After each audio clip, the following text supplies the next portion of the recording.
everyone.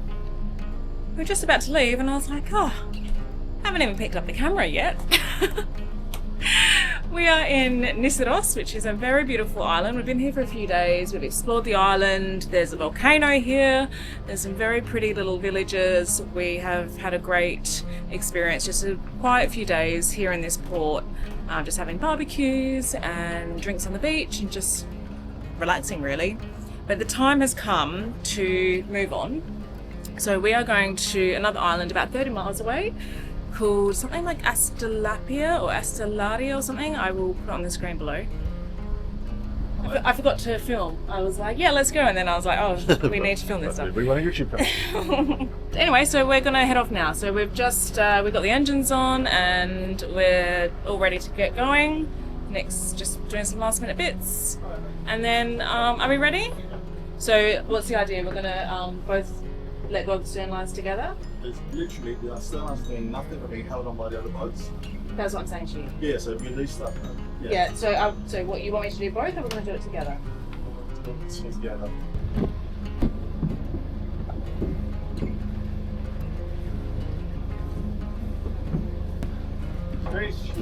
I'm off, yeah. You want me to take the anchor up? You want me to take the anchor up?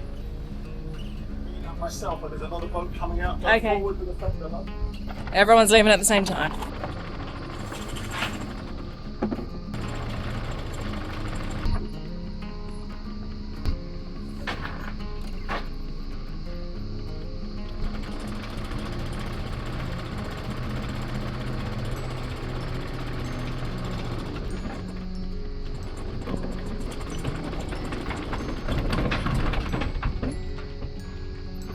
Yep.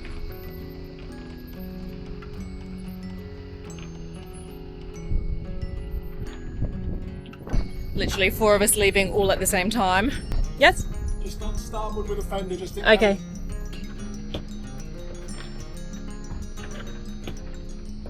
Alrighty. After a few days of calm here, because it's been the Meltemi and there hasn't been all that many boats coming in and out, everyone obviously has decided this morning is the day to leave, which I totally agree with.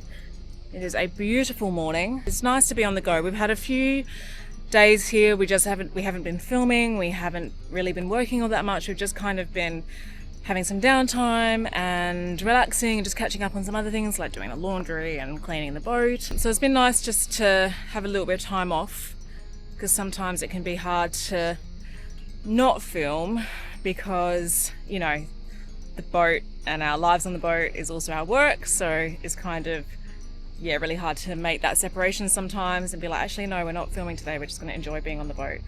So we've been doing that for the last few days and it's actually been really, really nice. So we feel re-energized and yeah, ready to crack on. We are going to a brand new island today I'm really excited about. So anyway, I'm gonna get all the fenders in and tidy up and we are going to get on with our sail.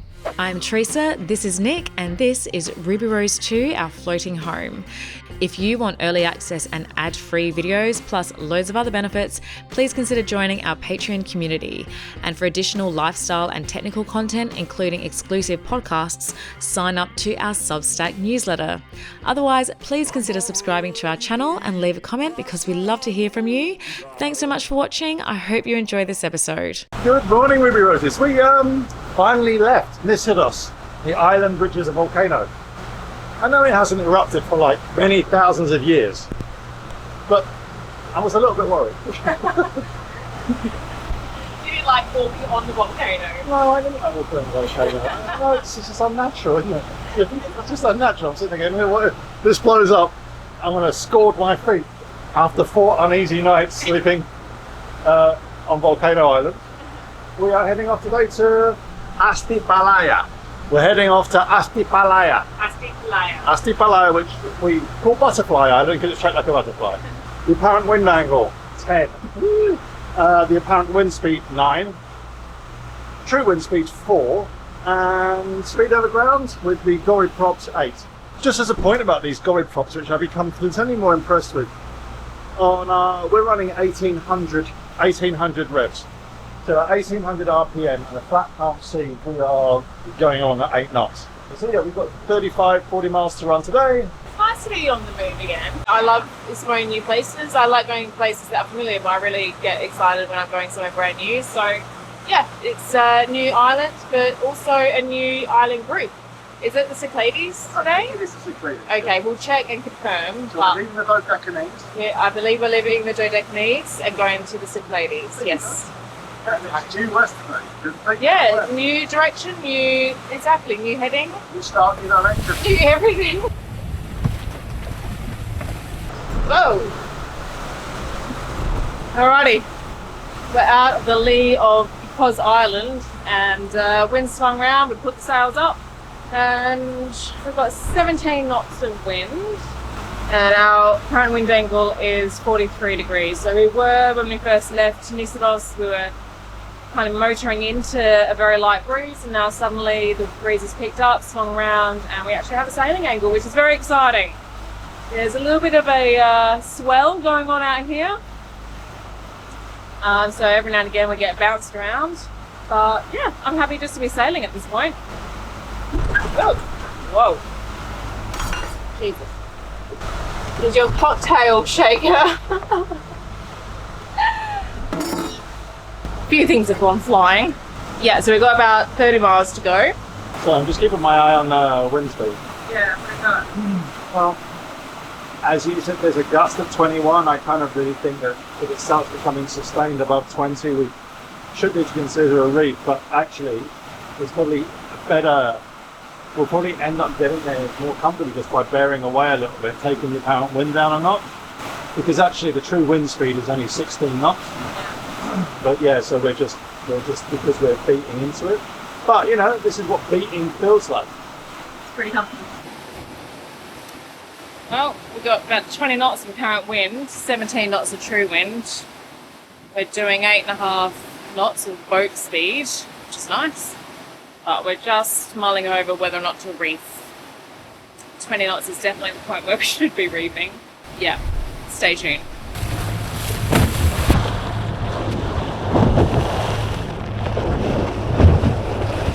Oh boy. Probably not the safest option. I should probably go back in. This is fun. Pretty windy out there. We've put a reef in the main, this one. And oh. Yeah, we're absolutely batting along. We've got about 22 knots of wind, current wind, at 50 degrees. With the reef in, we're doing about 7.5 knots. It's pretty bouncy, that speed over ground. There's a fair bit of swell, keeping us on our toes. And yeah, so far, every single sail we've had in the Med has either been motoring because there's no wind at all, or we're like flying along with reefs in the main. Like sailing over white capped waves, and yeah, it's all pretty exciting. It is interesting, and in the whole learning experience of how to sail this boat, I actually was reading an article about reefing catamarans. Yeah. And it is kind of like it's when you hear what I'm about to say, it makes a lot of sense, because actually we put one reef in now, the wind speed is about the same, but the boat's going faster. Yeah. Now you kind of think, why is the width wide? But it's everyone is always like, oh, catamarans don't heel, therefore you have to reef because it puts a lot of stress on the rig. Yeah. But actually, I think the article was written by John Hernot Doyle. Oh. Because catamarans don't spill wind, they don't heel. Yeah. When you've got too much canvas up, Yeah. you literally push the leeward hull into the water, Yeah. and you depress it, Yeah. and it massively slows the boat down. Yeah. Because essentially, catamarans are very sensitive to where they sit in the water. Yeah. So if you push the leeward hull down because you're carrying too much sail, Yeah. the boat slows down. Yeah. By reducing that, what we've done is now we've got the right amount of canvas up with the wind conditions, and we've gained it on a knot and a half. That's interesting. I never thought about it Yeah. like that. Okay. So yeah, it's about keeping making sure that you've got enough drive to go forward while not depressing the leeward hull into the water. Because actually what happened when we were talking to the rigger in Focha, and he was just saying that, you know, the braking strengths on these rigs are huge. Yeah. They are absolutely insane. So what people talk about is, I'll bring the rig down. You can. Clearly you can. But in this, it's not likely. The second thing people think about is, I'm going to tip the boat over. You would have to be in like insanely big seas, where you are rolling down waves, getting to tip a boat of this weight over. Yeah, it's different with a super lightweight. You know, if you're looking at an Uchino 45 that comes in about 9.5 tons, I wouldn't, you know, that would be flighty, and you would be considering, you know, lifting hulls. But the point is they've got curved dagger boards, so they've got that additional grip. The dagger boards are down and... Yeah. And for us, we've got like, it's not a light boat. She's not a light flighty little boat, despite the carbon fibre in it. She's still got a big lump. Well, we're not in danger of capsizing, touch wood. We're not in danger of losing a rig, touch wood. But what we are doing with too much canvas is being inefficient because there's too much wetted surface under the leeward hull. Yeah, interesting. Because we were actually talking to another couple recently. We met them in Turkey, and we were talking. They have a Nautilus 40. Was it a 40, Nick? Yeah. And we were talking about reefing for some reason. I think it'd been a really windy day, and they were saying, "Oh yeah, we reef at we put our first reef in at about 18 knots. You know, second reef in 22 knots or so." And Nick and I were like, "Yeah, that sounds about right." And then they said, well, interestingly, we brought our manual out the other day to check something else, and in their manual, written by obviously Nautilus, they have a reefing guide, and the first reef, according to Nautilus, should be put in at what, 25 knots? Yeah, but I just in my research, I actually looked at the Nautilus website. Oh yeah. Essentially, on the whole scale of catamarans, where, and I'm not knocking anyone's owners or blah blah blah. At one level, like at the bottom end, you've got lagoons which are they're built for volume, right? And then at the other end, you've got the gunboats and the Uchimares that are built for speed, and therefore you sacrifice a crazy amount in terms of volume. I would say that you probably, a lagoon 45 is probably twice the size of a Uchimare 45. Yeah. I mean, they're not even comparable boats. Yeah. Okay, what are you talking about with the Nautilus? Well, basically, I would say that on the whole scale, that Seawind is possibly closest to Nautilus as a design. Basically, their reefing point should be similar to this. It seems across most catamarans, cruising and racing, that the reefing speed for the first reef is 18 to 20 knots. For them to say it's 24, 26, I kind of think something's got lost in translation. It doesn't sound right. No. Because everything I've read has said the same thing. Why would a Nautilus suddenly be out first reef so much higher? If anyone has a Nautilus or has access to the Nautilus manual, maybe you can double check that for us. Anyway, we are about 10 miles away from Astalapia. How do we pronounce Astapalaya? So we should be there in about an hour and a half, hopefully. And there's loads of anchorages on this island. So yeah, we won't have a problem finding somewhere to stay, knock on wood. And the winds are supposed to be fairly light for the next few days. So yeah, we'll just find somewhere that looks nice, we'll pull in and drop the anchor and settle in. Life is a winding road, no telling where it goes. Driving through days and nights, won't stop for traffic lights. And I really wanna know if I will ever figure out where the road goes. Even if I'm falling down, I will keep on searching for my highs. Absolutely. Yeah, might be in a bit of a wind acceleration area. It's quite fun to be sailing in a stiff breeze, but it's tiring as well because the wind and the sea salt spray constantly in your face. So yeah, we're still about an hour away from the main anchorage or the main town, and we've got a few options before then that we could pull into, but I think that we're both kind of keen to go to the main town. So it's only 1:30 in the afternoon. We've got loads of, you know, daylight hours left, so we can just crack on and see if we can find somewhere to anchor just near the main village. I think we go over there. Yeah. In front of the Canadian flag. For sure. In there, yeah? Yeah. Otherwise, we can bail out and go next to the Fontaine Cat Show.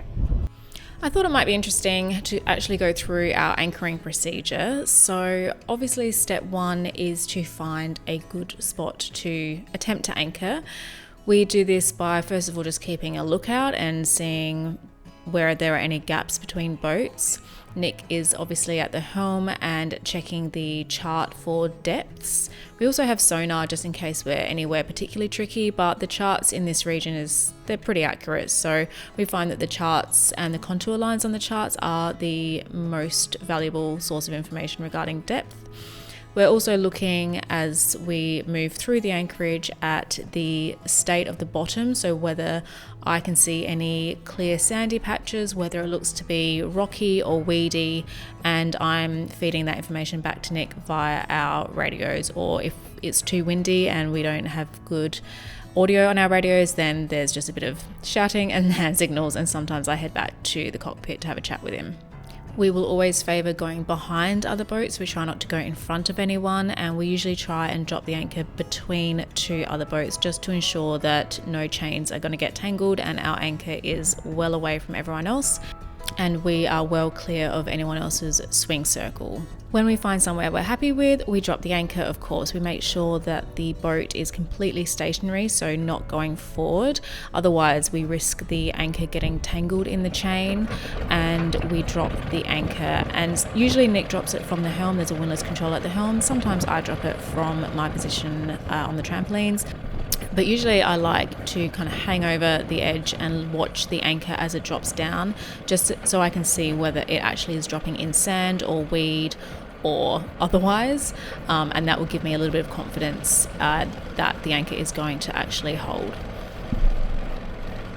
To begin with, we usually drop maybe 3 or 4 times scope, not too much. So if it's kind of 7 meters, we might put out, say, 25 meters, and then we just let the boat swing round. So we don't put the boat into reverse. If there's absolutely no wind, then we might reverse, but usually there's at least enough of a breeze that the boat will swing round on its own as the anchor digs in.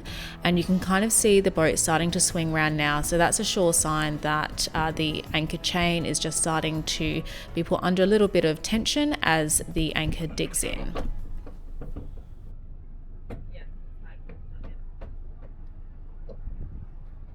You can actually hear the chain kind of knocking against the stainless steel bars around the anchor box, and that just shows that the anchor has dug in, the chain is nice and taut, and that, as you can see now, we have swung fully around, we're pointing the same direction as the other boats. And now that we're in this position and we're semi-confident that the anchor is dug in, then we let out a little bit more chain. Now, depending on the conditions and the holding, we tend to let out between 5 and 6 times scope, but we suspect that our anchor might be slightly undersized, and we have a lot of windage on our boat.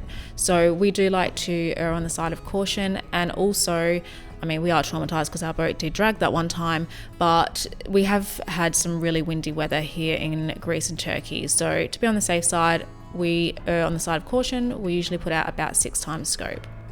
Once we're happy with the amount of chain that we have out and we are fairly confident that the anchor is dug in and that we're holding, we put the bridle on. Now, we haven't done any hard reversing yet, so we haven't actually dug the anchor in. We haven't double triple checked that we are indeed holding, but we don't want to do that until the bridle is on, because we don't want to be putting any strain on the gypsy. So at this point, I'm looking at the chain and the bridle, ensuring that it's behaving as though we are holding. Nick is in hard reverse.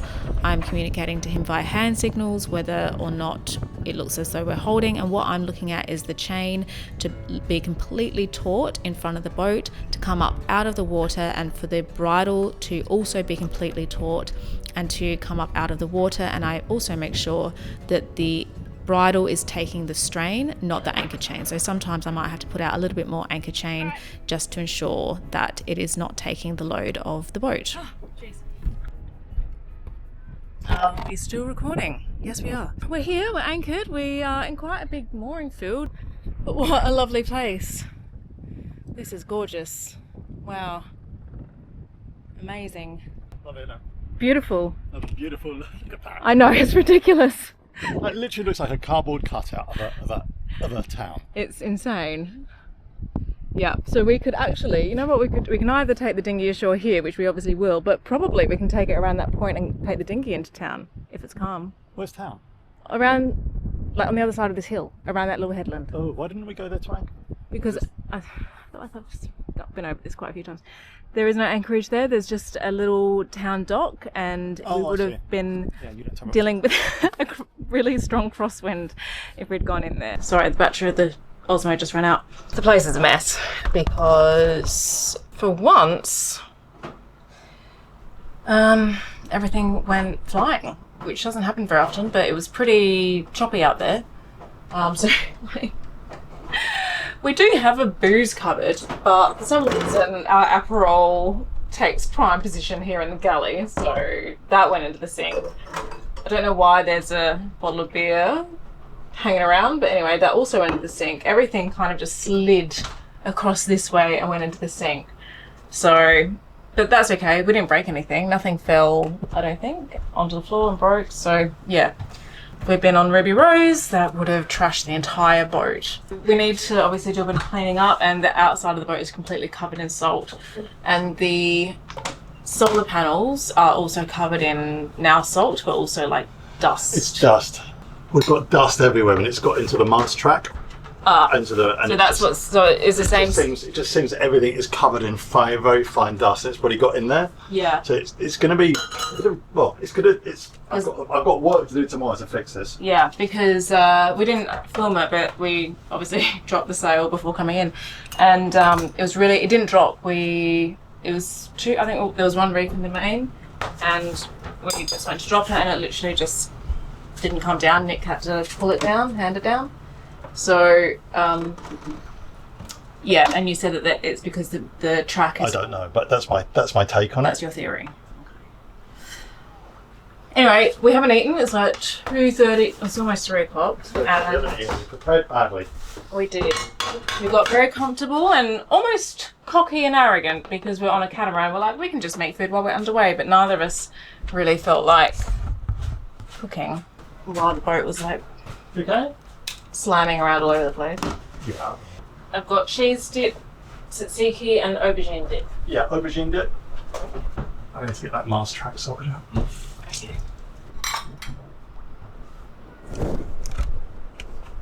One thing we need to do is we have a mast truck which is jammed up. I think it's just full of grit. We've had just so much kind of fine sand blowing against the mast for half a season. It's not starting properly, so I've got some degreaser. So I'm going to get some degreaser in there, and then what I'm going to do is just pour some washing up liquid down the track and jet wash it all out, and I spend some time doing that. I don't have any silicone lubricant for the track, so that's really something I've got to buy. I get this all in the face, I think. Yeah.